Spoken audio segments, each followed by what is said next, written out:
Prayerful activity is where prayer and activity are integrated together. So we can compartmentalize our lives where we have our prayer or quiet time in the morning and then we go about our activity after. And I know for myself, I've seen the flesh stay with me in my activity, or I've been given to fear, or I've just walked in darkness or whatever, coming out of this amazing prayer time with God. And I'm like, what happened? And I've needed to grow in integrating the two. And 1 Peter 4:7 says, have sober minds so that you can pray. And the two ditches, sober mind is the narrow path. The two ditches on either side, one is a numb mind and the other is a racing mind.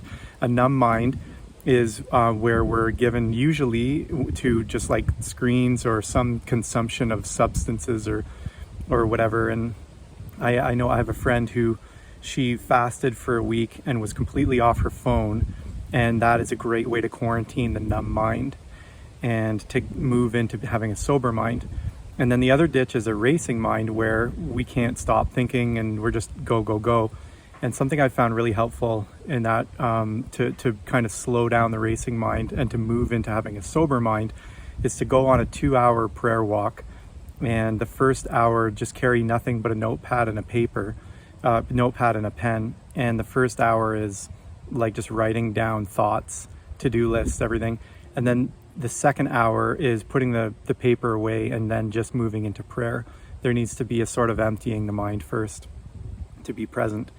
And so I want to give 4 ways in order to actually live with a sober mind. The first is to pray before you go into any activity and actually ask God to help you remember to pray as you go about your activity, and He will help. The second is to pray for people everywhere and anywhere and anybody who's open.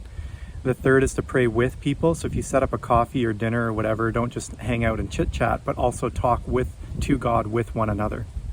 And the fourth is to pray through what's going on in your mind and your circumstances. And so this really is praying where you're at. So you could be like sitting down in your vehicle or at your work desk and then just thank you, God, that I'm starting my work day. Thank you, God, for my coworkers.